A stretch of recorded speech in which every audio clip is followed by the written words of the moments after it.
Welcome to my talk. It's about Flutter.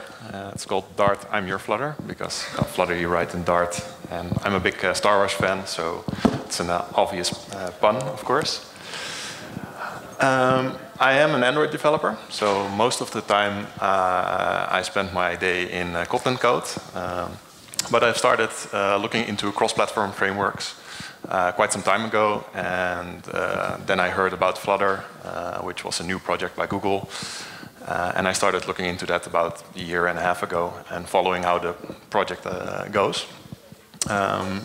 For the people that saw the talk from Rohan, he mentioned that it's really fast in creating an application.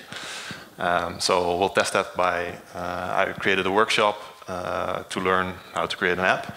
So I'll try to run through that and show you guys how you set up the project, how the package management works, and yeah, how to create an app in Flutter. It isn't an architectural sound app, so I'm not focusing on that. That's an entire different subject and can take equally as long time to discuss. So, as I mentioned, Flutter is written in Dart, so if you write your app, you're also writing Dart code. There are, of course, still native code if you want to interface with native APIs on either iOS or Android, but it's totally separate from each other. You create a plugin for the native code and then hook that up via a platform channel where you asynchronously just send serialized data over. I won't be touching on that subject because that's also going to take more time. But basically, we're going to create an app. I've hosted the workshop on GitLab, so if people want to look at it after the talk, they can. Basically, we start with the Flutter project. If you start a new project from the IDE, it will generate a folder for you, which contains an Android folder, which contains the Android code that you would usually have in an Android project. It creates an iOS folder which contains all the iOS code. And it contains a lib folder. That is where you will probably be spending most of your time writing the Dart code. As you see, everything is a Dart file and it's in Dart. Then you would need to get packages and other dependencies in your project. For that, they've created a popspec file where you can add dependencies, which are basically hosted on a central repository which is called pop.dartlang. I can show you where that's hosted. You can actually search through this. It's actually pretty well documented. You can search for Flutter libraries, for web libraries, or for both, because Flutter or Dart can also run on web. So you can also use code that would work on web. It shows you some of the top packages, like for instance shared preferences. It's a simple library that wraps around the shared preferences API on Android, but also on the settings or preferences API on iOS. So you can store data in that way. Let's see if I already have one in my project. Yeah, if you've know Android Studio or IntelliJ, you can see the external libraries that you pull in your project. For instance, here's the share library, which uses the share button to share to either WhatsApp or another app some text. And it has both an Android implementation, which registers on the application startup, and also an iOS implementation where it shows up a share dialog, bottom sheet, I think. Then there's, of course, the Dart SDK, which is necessary for Flutter to run, and Dart packages, which can be web packages, just plain Dart packages that only contain Dart code. And of course, because you're also using Android, you have the Android SDK in your project, so you can do some things in Android if you want to. We'll first start with the main.dart. It's just a name by convention. You can just call it whatever you want. But it does need a method called main, which is the entry point of your application. And yeah. Yeah. View. Enter presentation mode. Is this better? Yeah. So you always have to start with the main method. It's the same as in Java, where you also have the static void main, which is the entry point of your application. And you have to use a method, run app, which is provided by material.dart, which you can supply a widget to. So you could even create a library that generates a widget which other people can run in their app as an entire application if you want to. Could be fun, but I don't know why you would want to do that. But in this case, we create a my app widget, which is basically a stateless widget, which means it's only created once. And the content of it is stateless, so it doesn't contain any state to store. And in that widget, you have a build method, which for every widget you create, you have a build method, which is kind of similar to React Native or React, where you have the render method, which actually outputs the actual UI. In this case, we're going to use the material app, so it has the material styling. We're going to supply a title, which is just a title, a string. And we're going to set some theme data for the primary and accent color. And then you have to supply a home page, which is also a widget, because in Flutter everything is a composition of widgets. So a widget can contain other widgets, and that can contain other widgets, instead of inheriting, for instance, how you would do it in Java or Kotlin. For the application, we create a stateful widget. This widget can contain data that changes over time. So the stateful widget is being kept around. And every time it needs to rebuild, it calls create state, which you can pass in state or call some other method outside of this class to get a new state. Basically, it has also a build method which has a scaffold, which is basically a kind of template for your app, where you can supply the app bar. Rowan showed also how to add a drawer layout, which is also just a property in this class, and a body part of the application. And if you run this, you would get basically this application, simple text and a title at the top. Let's see, now we need to go and change some code around. Exit navigation.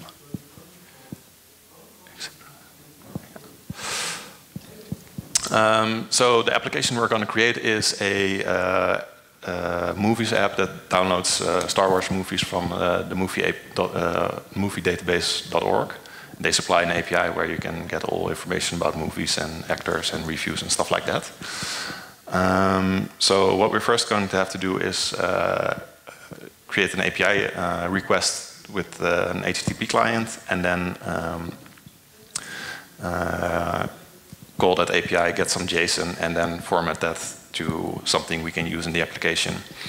I already created the models that we're going to use, because they're basically just simple classes with properties, and they map to the JSON. In Dart, you could use something like reflection to do the mapping, but unfortunately for Flutter, they have removed reflection entirely, so that you don't have the slowdowns of reflection. So what we're going to use, and what Flutter also recommends, is using something like JSON serializable, which is an additional library that you add to your packages, and which can create the actual mapping code for you. It generates the models.g.dart file, which is just the convention, and it generates all the mapping to the values for you. And you just put in the JSON map and then get out in class.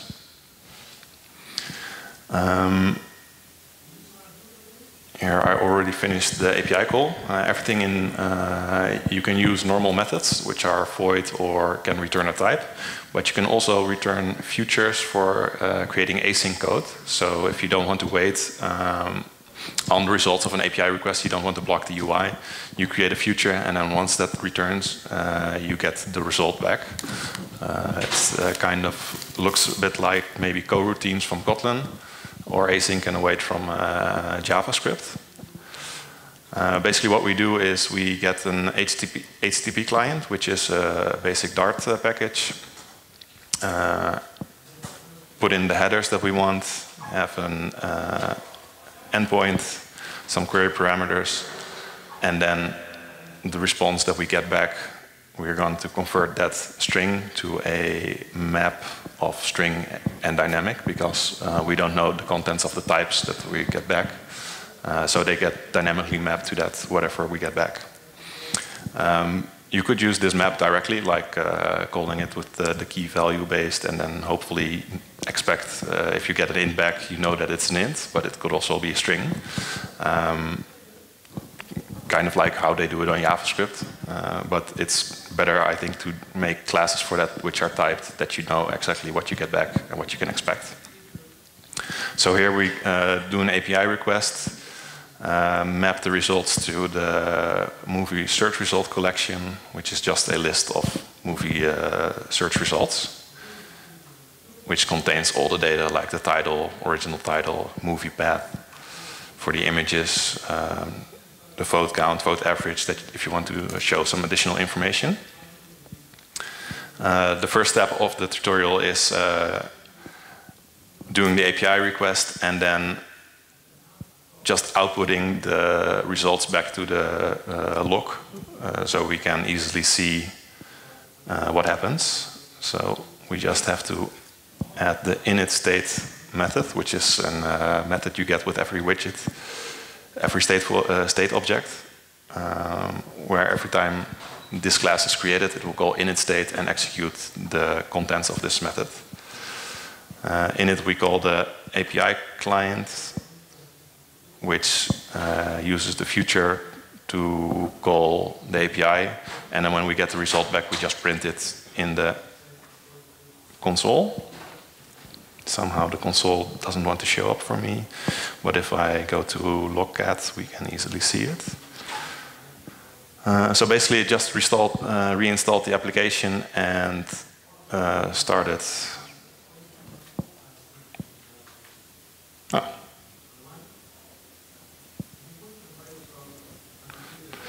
Reinstalled the application and did the API request, and as you can see, we got a list of movies from the API back.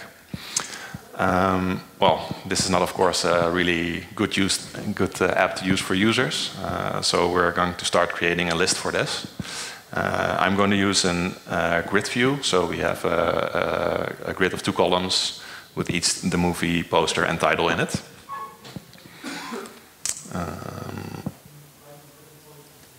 To make it a little bit faster, I've already made the checkout, force checkout. I've already written most of the code, so we can speed this up. Basically, this app does exactly the same as the previous app. Instead of calling the init state and getting the data, it actually creates a future builder, which is a widget that can take in a future, and then once upon returning a value in the future, you can actually build the widget that you want to show on screen. In this case, we look for if there's an error, show a simple error on the screen, which is the bottom part, and if we get actual data back, we start building the list and showing a simple text with the title of the movie. So if we restart this, it reloaded the app and it started showing a list. Basically, it's starting to get with where you want to go, creating a list. You probably want to show some details. So now we need to create a nice grid item, which is in the next step. Check out.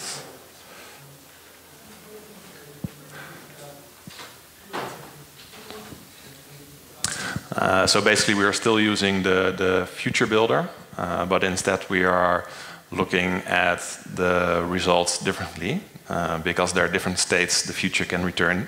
So it can either return nothing or that it's waiting, so that it's loading data. It can return the error or it can return the data. And basically based upon the results we want to show a different UI. So here we just show the error message on screen. And here we have, I extracted the grid view to a separate class because else it will get a bit tedious going in nested tabs. So here we have a new widget which takes in the movies, a date formatter because we want to show the date in a human readable way. And it will create a new grid view based on the length of the list that we get. And for every item it will create a movie item, which is basically a simple card with the image and the title. Yeah, based if we have like a poster path, so we have an actual poster, we can show this. Else we'll just show a transparent image.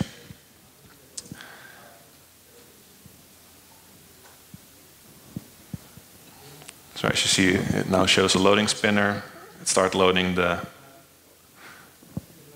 actual movies that we downloaded from the API. Doesn't do much of anything else yet, but it's getting there. And we're only doing this with maybe 150 lines of code, just showing this on the screen. So now we want to show, once we've received the movies, we want to go to a movie and show the information about that movie. So in the next step of the tutorial, we would start adding a gesture detector to the items. Basically, what a gesture detector does, it detects gestures on the screen. There are already some predefined ones, like on tap and on long press, on double tap, on different drag types. There's a whole list of them that you can already use, so you don't have to figure out them yourself. You could, if you want to create your own gestures, if you want to have a circle and then do something, and that's totally possible, but that would take some more work to get working. But it could be interesting. If you want to have a debug gesture like Google Maps, you shake and you get the dialog, you can create like something, draw on the screen, and you get a debug thing if you want to. So now we've added the gesture detector, which on tap will call the method onTappedItem, which will pass the movie information, and it will push a new route on the navigator. And basically, the navigator works a bit like how you would do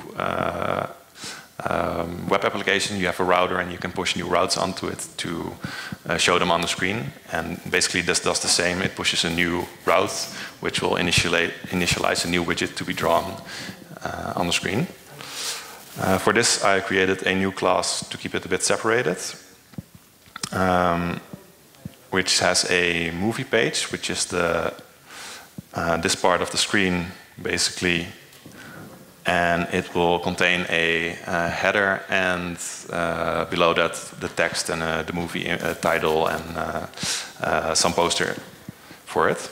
So I need to rerun this.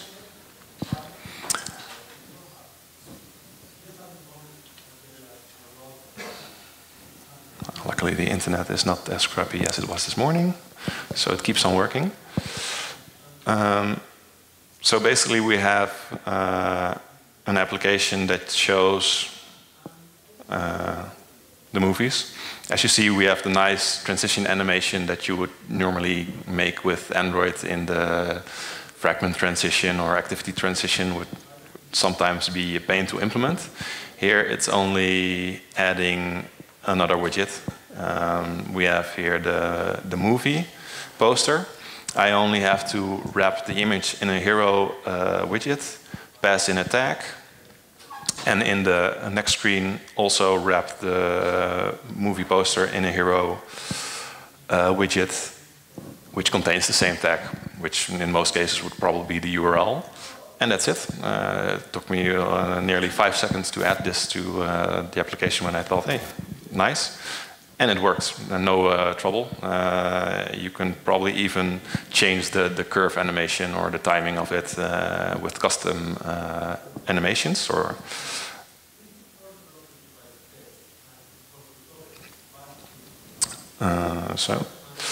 but as you can see, this is still doesn't show that much data. So in the next step, we're basically going to reuse the same techniques we have on the main screen with the future builder that takes the initial movie results you already get, shows a simplified info, and then also starts loading new data from the API. And once that's done, it refreshes the page and it adds it.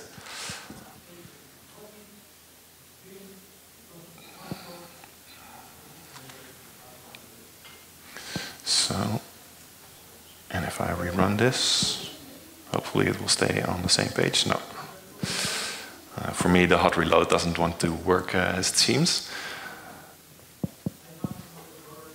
As you see, it's loading, and then it adds the additional data. You can create a simple flexible app bar where you can load an image, and then on scroll you can easily change to the normal tab bar. And one of the biggest advantages, this basically works on Android, but if I start a new simulator, and this has like the back button, it works the same way you would expect it to work on Android.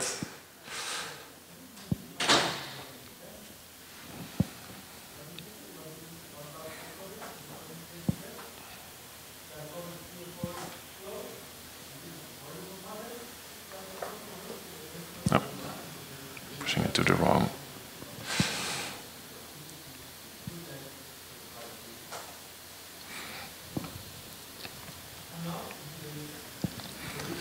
Most of the time the initial build takes quite half a minute or something, but the additional reloads are really fast, even if it's fully reloading the application. Yeah.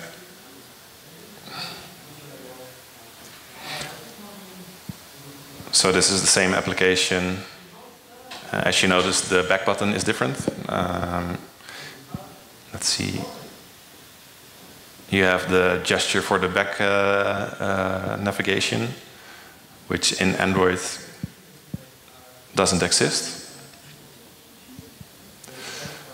But I didn't have to write any, like, if iOS look like this or do this for this. This is all part of the widgets they already created for you. This is using material design. So the Flutter team already added the different implementations for the different platforms. If you're going to create your own custom widgets that need to look a certain way on iOS and on Android, of course you have to check for on which platform you're running. You can easily do that with getting the theme and then checking the platform, and it's either iOS or Android, and then do something differently.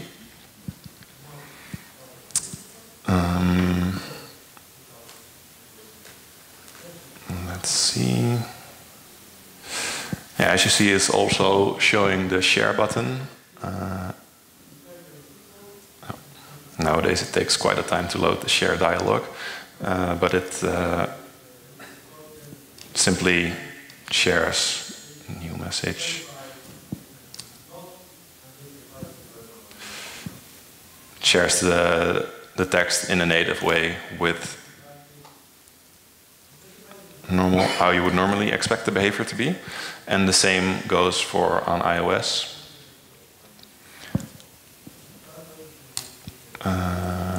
Let's see. This is a fresh emulator, so there's nothing to share with. But this is showing the native components that you would expect from iOS to show. And this is only by adding the package and then using it in the menu. It just simply creates the widget and just calling share with the movie title. And everything is handled for you.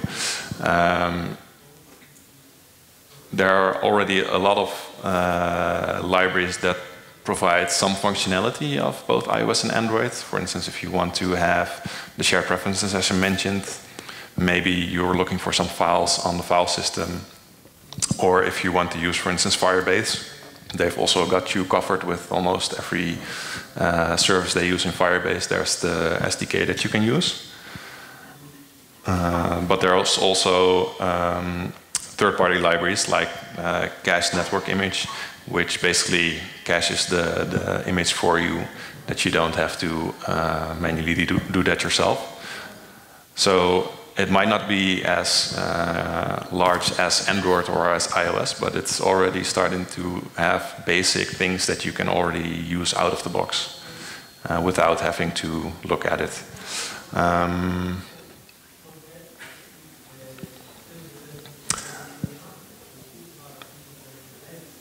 Basically, when I created this application, I would assume that if you've had any knowledge of iOS or Android or maybe even JavaScript, it would probably take you 2 hours to run through this entire workshop and have a working application.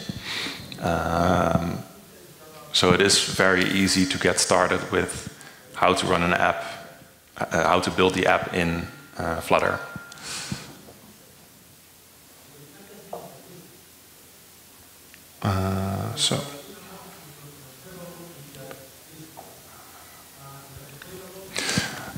So I don't know if there are any questions. Have people already used Flutter or tried it out?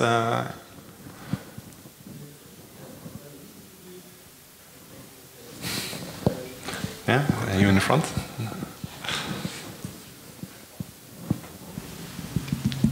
Hi. How does the distribution to markets works? How do you generate the APK? Basically, how do you go to the markets?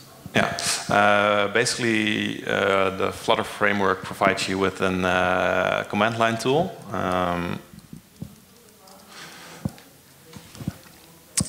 Which can handle that for you. It's for Android, it generates just an APK, and if you have a certificate in your build folder and you specify that in Gradle, it will use that to sign the APK. And the same way for iOS, it uses the Xcode command line tools to create an IPA for it and sign it with the certificates that you have. And then you can upload that to TestFlight or just to the App Store. Hey, and are there any ready testing framework for Flutter and Dart? Yeah, out of the box you get just a unit testing framework. I haven't played with it yet, but from the documentations I've read, it's quite extensive, so it works pretty good. And also because everything is a widget, you can also unit test your widgets. And I've already seen some people creating tools that generate a screenshot of the widget, and then you can compare them in test runs. So there are already a lot of things you can do with testing. The advantage also is that they supply like the command line tool, so you can do this in a CI. Just use a Docker image for the Android part, and maybe a Mac Mini or something for the iOS part, and you can create a CI/CD machine for Flutter, and that runs all the tests, merges everything for you, stuff like that. Somebody in the back? Okay, so I have three questions. First one is the sample a Google one, or are you gonna share the sample with us? The second is how do you handle errors? When I started 1.5 years ago with Flutter, I just resigned because I stopped on navigation error that I couldn't resolve. And can you make? Is there a plan to make the error stack traces more, in a way, readable? And the third question is, last time I started Flutter, I stumbled upon an error that I couldn't actually store the project structure in my repository. So I kind of stored the source files, but every time I wanted to get back to it, I had nothing. So there was, like on Android, for example, you have like build Gradle that you can import, and it kind of imports all the project structure to your IDE. Yeah. And I didn't know how to do it on Flutter. So thanks if you can. For your first question, the workshop is already available. I'll share the slides after the talk on Twitter, and probably also with Mobilization, so they can share them with you guys. About handling errors, basically the Flutter framework is more toward UI development, so it's built for UI. You can plug in any kind of architecture that works for you. So basically it's a kind of reactive immutable tree for the UI. So if you want to use MVVM with that, you could. You just have to hook it up yourself, and in the models or in the repositories handle your errors, and then maybe bubble them up to the UI in a way that the user can understand them or handle them.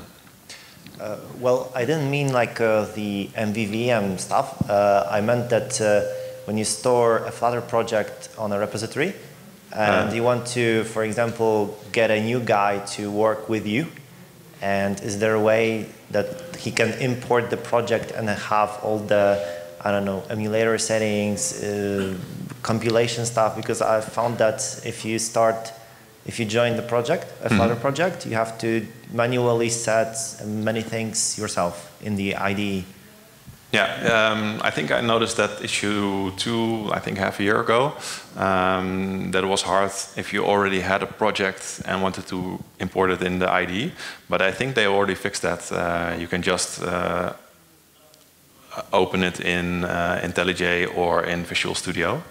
It's based, you have to have the Flutter plugin and the Dart plugin for it to have all the proper SDKs and do everything. So maybe make sure that that's installed, and then you should be able to just open the directory, and it should know that it is a Flutter project, and all the libraries should start filling in.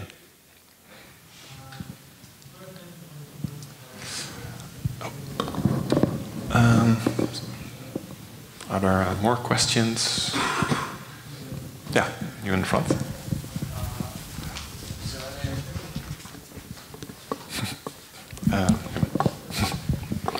Is there any solution with integrating to the CI? I know that somebody already created a Docker image for Flutter, so it contains the Flutter SDK and the Android SDK and everything, and you can just add it to your project and use it with, for instance, Travis or GitLab runners, which would start your build. For iOS, it's probably going to be a bit more difficult because you need a Mac device to actually build the iOS app. But there's solutions for that. If you use, for instance, GitLab, you can install a GitLab runner on it and then execute simple commands in a script. Okay, so maybe another question. Is there already an integration for the Crashlytics and the Fabric? Or have we work around like in Xamarin when you have to make a fake project? Currently, I don't know. I don't think Crashlytics or Fabric support like the crash reports yet, because most crashes that happen on the Flutter side don't really crash your application. So you would probably have to create a plugin, or maybe somebody already did, that passes that stack trace to Hockey app or Crashlytics or Fabric, and then publish that to your log tracing. Maybe, yeah, Rowan also showed it. If your application crashes, it doesn't actually stop, but the rendering just stops. And if you fix that locally, it continues running. But if you do a production build, it stays in that state, which is pretty annoying. But you have to create something yourself or use a third-party library that already takes the stack trace and stores that in the Crashlytics. So in release version, it just stuck? I think you can press back because the state is stored. So if you press back, it will try to recreate the previous widget with the state it has. If you're lucky, it will just work, but else you would have to kill the application and reboot it, restart it. So currently, developer don't know that issue occurs? Yeah. Okay. So that are things that they should look into. How easy or hard is to add some custom native functionality? For example, implement Siri shortcuts on iOS version of the app. It's similar to React Native, or there are some difficulties? Yeah, you would have to create a plugin for that. I can show you the one I use for the sharing.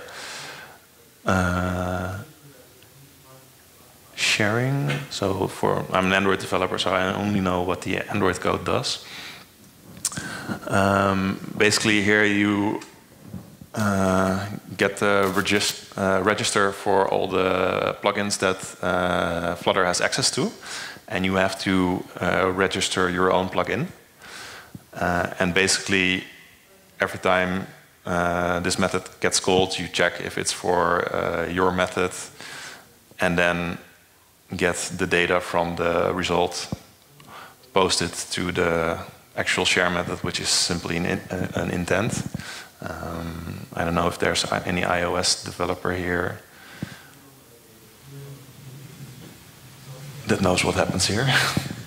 But I think basically the same thing happens here. You get the Flutter plugin registry, you register your own plugin,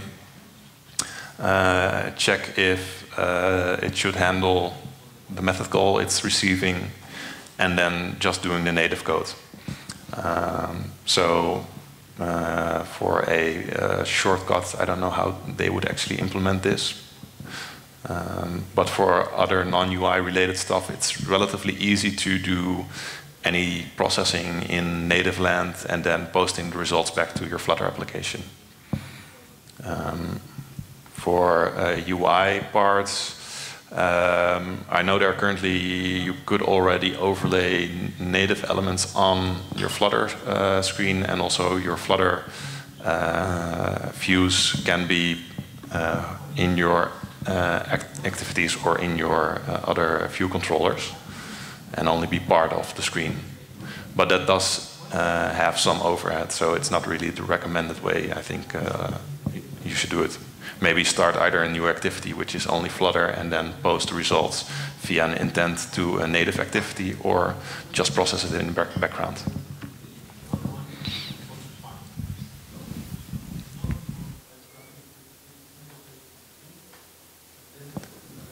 In the front. Hi, it's probably connected to the previous question. If I would like to show a view with a map, I assume that though Map SDK is supporting Flutter yet, No. Should I just start the native UI? I think they're currently looking into maps.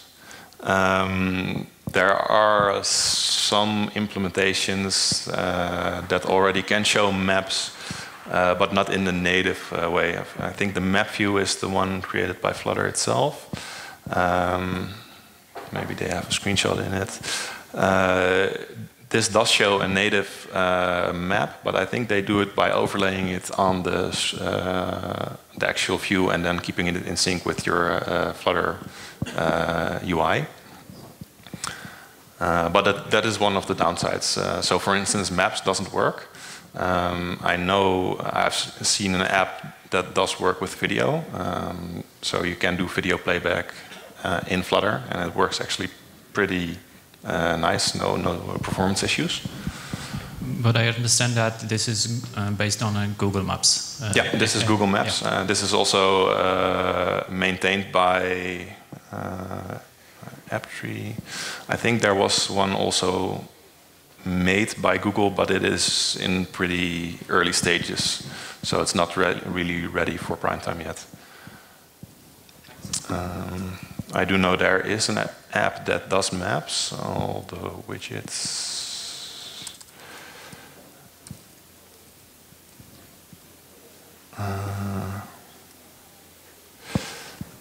So there's already a showcase website with all kinds of apps that are already using some things. Maybe I can find it very quickly. No, I don't see it very quickly, but it should be on here. If you look through the apps, you can already see there are some that use maps, but it might be downloading the tiles and then just showing them as images.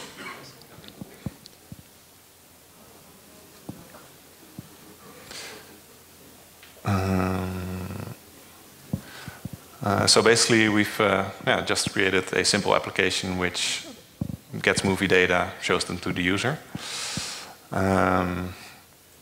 Most of the resources I use are just the documentation itself. The pub repository for all the libraries. It's all widgets. It's a nice showcase website where you can also see a lot of open source projects, so you can look at the code. And Awesome Flutter is a curated list of articles, libraries, applications that are already using Flutter. Some are open source or some are just articles, which is a good resource to use. So, that was my presentation.